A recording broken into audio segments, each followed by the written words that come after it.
তারা 178 কোটি টাকা বরাত পেয়েছিলেন জনস্বাস্থ্য কারিগরি ইঞ্জিনিয়ারিং দপ্তর পিএইচই থেকে কেন্দ্রীয় সরকারের স্কিম জল জীবন মিশনে।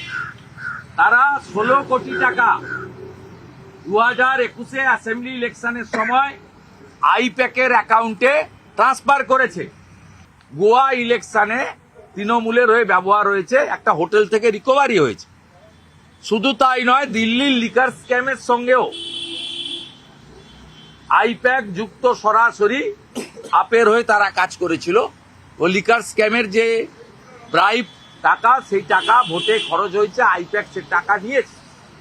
আমি একটা তথ্য প্রমাণ দিচ্ছি। এই আইপ্যাক আমাদের ভারত সরকারের যে জল জীবন মিশন 8,000 কোটি টাকা পশ্চিমবঙ্গ পেয়েছে, চুরি হয়ে গেছে পুরো টাকা। কোন গ্রামে নলে জল নেই, নল আছে জল নেই। এই টাকাতে 2021 সালে কাকদ্বীপের Axis bank, KP construction, south 24 Pargana got direct order to supply around 170 crore। তারা 178 কোটি টাকা বরাত পেয়েছিলেন জনস্বাস্থ্য কারিগরি ইঞ্জিনিয়ারিং দপ্তর পিএইচই থেকে কেন্দ্রীয় সরকারের স্কিম জল জীবন মিশনে। তারা 16 কোটি টাকা 2021-এ অ্যাসেম্বলি ইলেকশনের সময় আইপ্যাকের অ্যাকাউন্টে ট্রান্সফার করেছে। Cheque number 001739 to IPAC account, cheque number 001739 to direct IPAC account Axis bank.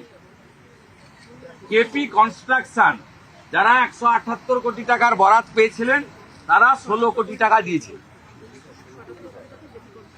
ব্যথাটা কোথায় বুঝেছেন মাননীয় মুখ্যমন্ত্রী? যন্ত্রণাটা কোথায় বুঝেছেন?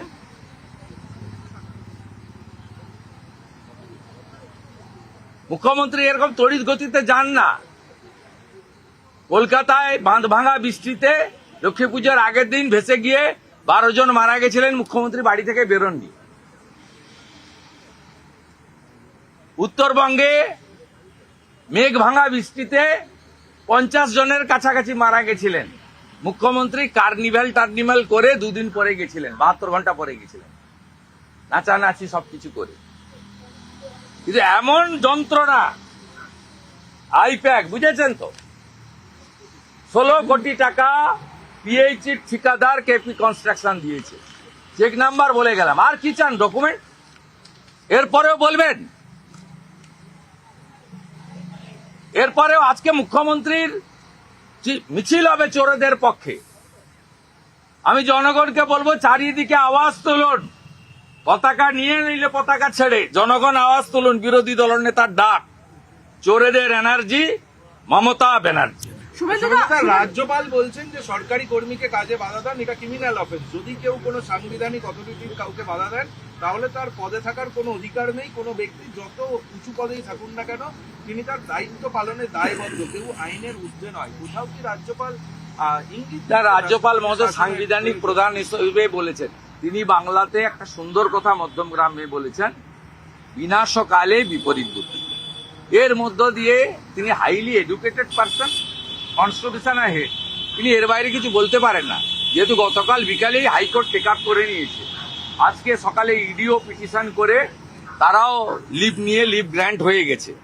স্বাভাবিকভাবে ম্যাটার সাবজুডিস, উনার লিমিটেশন আছে। আমরা পলিটিক্যাল লোক, আমাদের অনেক সময় লিমিটেশন থাকে না। কিন্তু আমি ল অ্যাবাইড পিপল হিসেবে জুডিশিয়ারির উপর হাইয়েস্ট রিকোয়েস্ট মানে রিগার্ডস রয়েছে, কনফিডেন্স রয়েছে।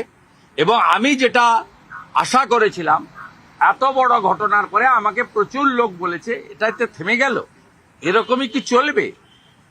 রাজীব কুমারের মতো কি এটাও ঘটবে? এটাও কি অধরা থেকে যাবে? এটারও কি বিচার হবে না? কিন্তু ইডি যে পিটিশন ফাইল করেছে, তাতে 1, 2, 3 করে যা চেয়েছে, এবং 1 নম্বর রেসপন্ডেন্ট রাজ্যের মুখ্যমন্ত্রীকে করেছে, যিনি সশরীরে ওদের বাধা দিয়েছেন। এরপরে তো আমার মনে হয় ইডির উপরে গোটা পশ্চিমবাংলার মানুষের আস্থা শতগুণ বেড়ে গেল। বাকিটা তো কোর্ট বলবে 2:30টার সময়।